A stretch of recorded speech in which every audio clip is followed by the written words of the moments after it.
Thank you, Jordan. Nice talk. I think everybody has that scheduling thing, like we're so busy now. Everybody's so busy. I even do that. I know I have a monastic life down there. I mean, there's always things to do in the monastery, but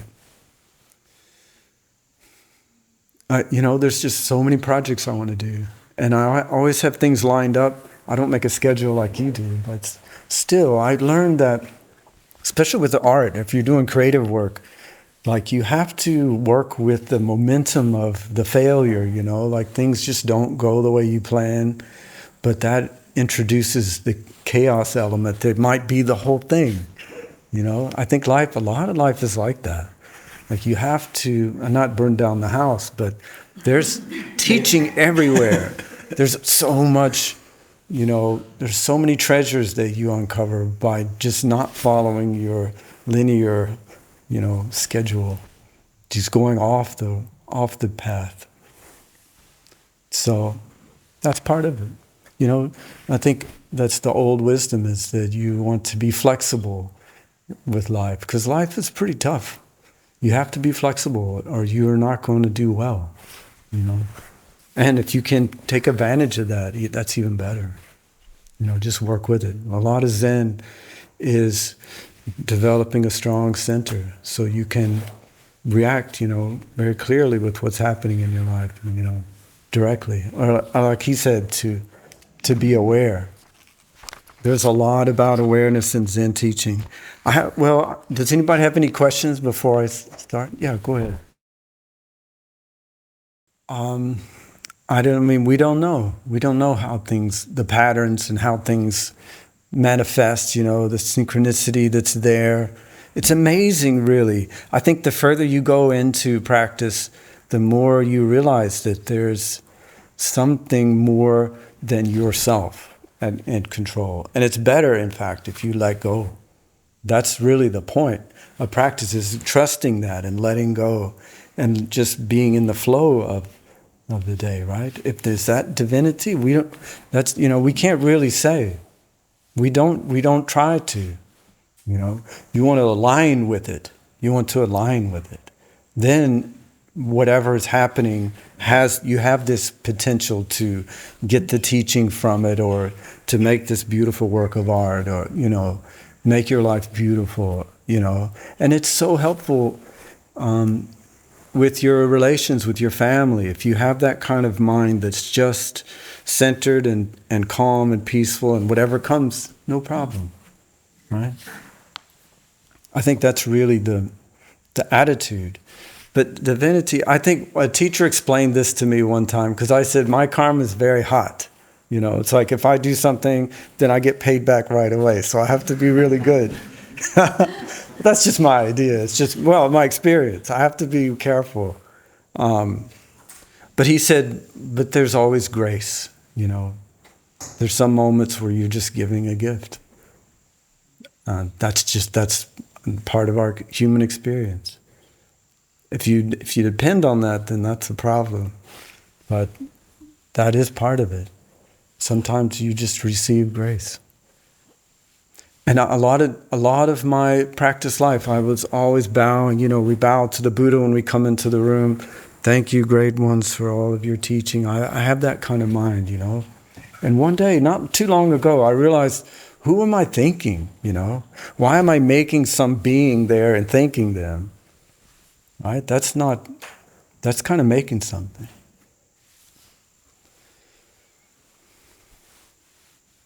But I still do it. I'm still grateful. It is amazing, though, to be aware, to wake up and do this practice and, go deeply into life. It's beautiful. It's a good way to live. Did that answer your question? Yeah, we're not really religious. In fact, Bodhidharma is talking about that. And he said, if you envision a Buddha, a Dharma, or a Bodhisattva and conceive respect for them, you relegate yourself to the realm of mortals. If you seek direct understanding, don't hold on to any appearance whatsoever, and you'll succeed. I have no other advice. The sutra says all appearances are illusions. They have no fixed existence, no constant form. They're impermanent. Don't cling to appearances, and you'll be one mind with the Buddha. The sutras say, that which is free of all form is the Buddha. Do you know who said that? Bodhidharma. Bodhidharma. That's the first, our original Zen teacher. He's amazing. I recommend that. There's a book by Red Pine called The Zen Teachings of Bodhidharma. It's really great. That's what this is from. I have some quotes there. Any more questions? I have a question about delusions. That's the path itself. That's the work that we're doing, really. If you practice, you start doing retreats, it's so valuable just for that.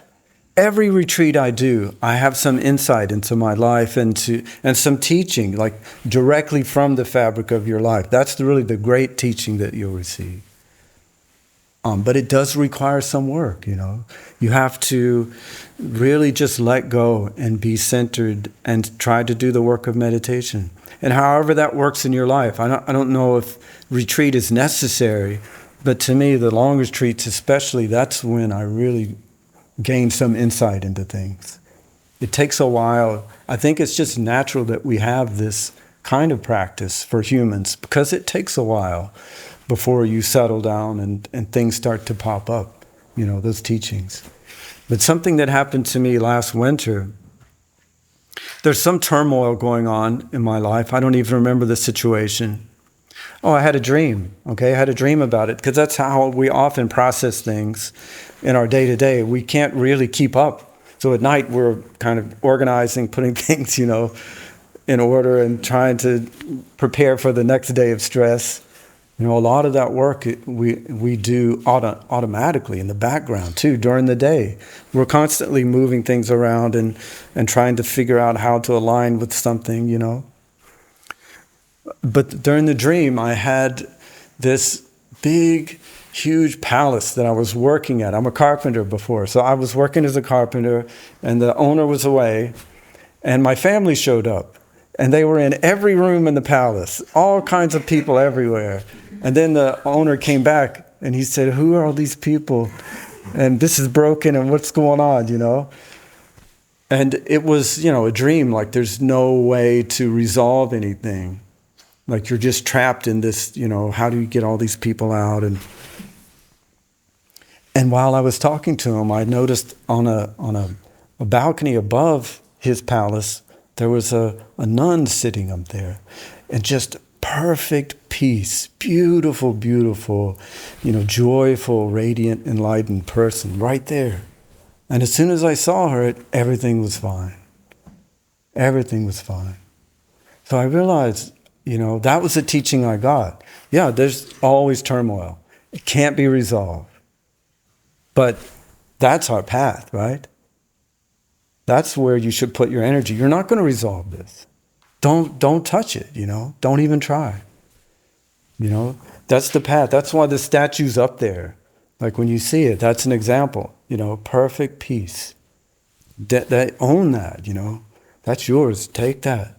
And then when you go into a situation, you really can help. You can really resolve the delusion, you know. You come from that beautiful place. And that's attainable. That's accessible to all of us. That's really the work of meditation. Somehow I forgot that, or I get caught in turmoil all the time. But now it's much easier for me to not get involved. Just let it go. All the teaching is about letting go. And why is that? I mean, what are we letting go? What's going to be there if we let go? It's really, really amazing, this process. But then if you do work on that, then your delusion will be your great teaching. And that's what you'll give to the human, you know, society. You'll return that. So it's actually your jewel. Any more questions? Oh. So my question is kind of related. Okay, that's a good question. You talk Yeah. about that. I know, I think that's a sickness that a lot of people have. And I've seen that a lot of fellow monks like in Korea that were sure that that was the path to enlightenment, and they're just going to work on that koan so hard. Maybe, to me, it's like a koan is like we're trying to encapsulate something. Like the whole technique is so that we can kind of put a little bit of pressure. It's like if you want to have a deep insight, then it's like all of the great masters, almost everyone, comes from some kind of turmoil. It's like it needs to have some heat, right? To make a star, it needs to combust. It's not from inaction, it's from some intense insight into the self. So it's trying to make it's trying to ignite something. And maybe it works for you, maybe it helps. If it doesn't, that's fine too. It's like there's a lot of stuff in your life already that's your life koan that's just maybe more important. But it's a good technique. And if you're doing a lot of practice, then it'll come up again and again and again, koan. You have to go meet the teacher and give up your nice, comfortable place and get stirred up a little bit and probably fail. So, it's useful for that too. It's like just kind of keeping you stirred up. It's so you don't really ever settle. But as far as getting enlightenment from a koan, I asked Zen Master Wonil Sunim about that. He said he's never witnessed that in his whole life as a teacher. He's never seen that anybody suddenly wake up from a koan. So maybe it's possible, but we don't have any evidence of that. And my experience is, like for practice, anything that any great discovery or movement I've made or awakening came from very, very deep, gentle, peaceful, just being in this space, just being here in the room. Just really, really relax, let go, completely let go. That's really how it opens up to me. And just being able to do that takes a lot of work. It did for me to really be able to let go. We're grasping onto our identity so strongly. You don't even know what you're holding or what the self is, really.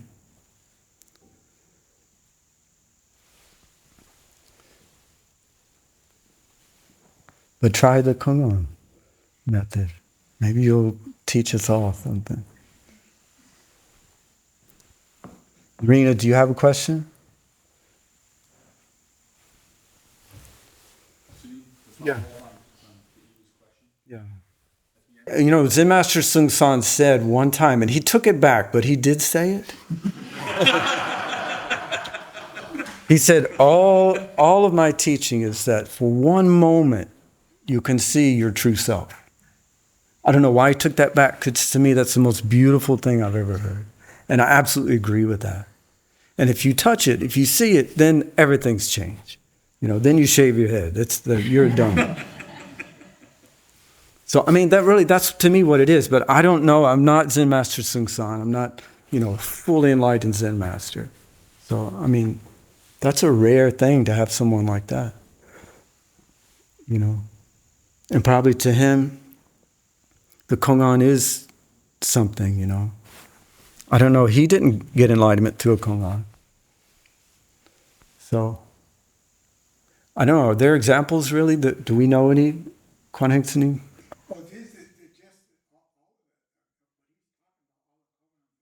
Sure.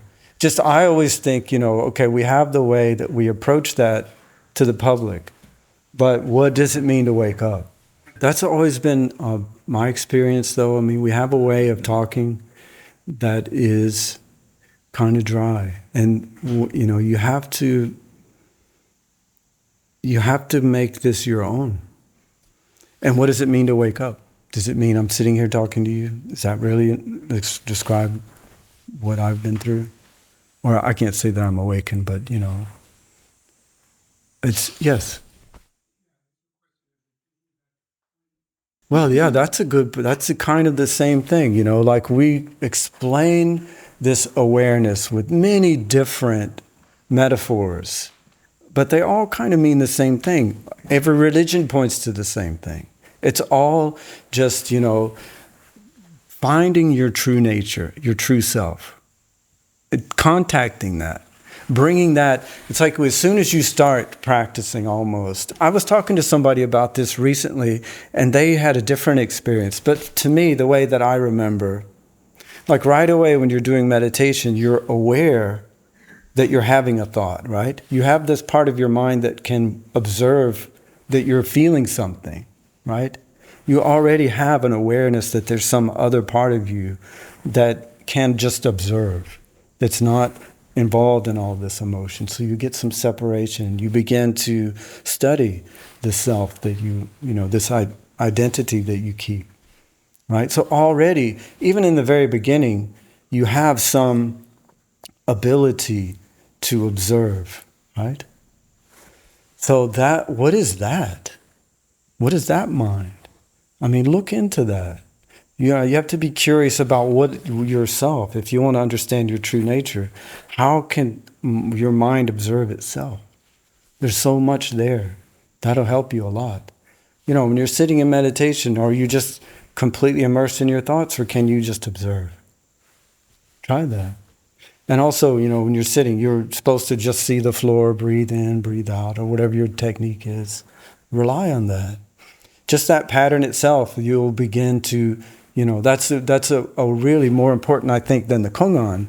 You will have some insight eventually into yourself, just from doing that simple activity. You just have to trust it. And that's what they mean by clear mind. Or when the pebble hits the bamboo, you let go, and that bigger awareness has room. You need to give it space. And it's kind of a faith thing. I think Dogen said, the secret of all Zen masters is devotion. Like that's part of it. That you have to love the path and give it your quality time. And then it will pay back 1,000,000 times.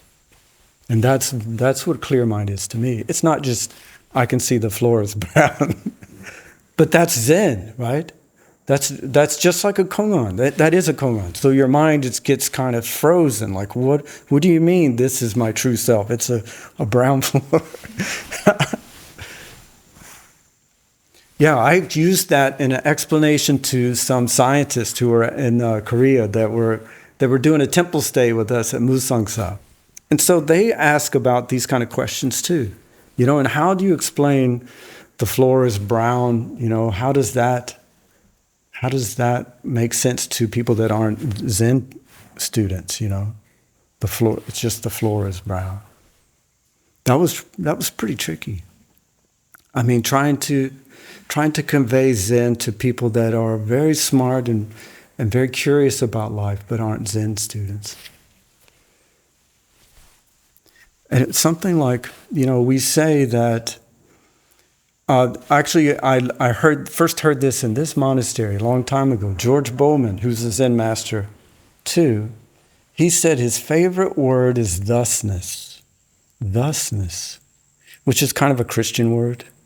And that just stuck in my brain for maybe 20 years. And then I was sitting in Korea, and I finally understood what he was talking about. Like Zen masters are like that. They just plant something in you and you're trapped with it until you figure it out. Yeah, but it's very good. It's very good teaching. So I was talking to the scientist about it. It's like, we say there's only one thing. There's only one thing, and it appears in many different forms. But it's originally only one thing, right? And these properties and condition, it appears thus, as a brown floor. Per properties and condition, it appears as Becky or Josh or anything. Your thoughts, everything, all comes from the same place. But per properties and condition, it appears thus, right? So God is right there. That's God. That's how I explain it to them. I don't know if they understood. Yeah, so we just say, then it's really exasperating. I remember when Sunim Sunim was alive and you ask him a question, he would always say the floor is brown or something like that. Like never, there's no nutrition. Like the floor is brown. There's got to be more than that. No, he never gave more than that.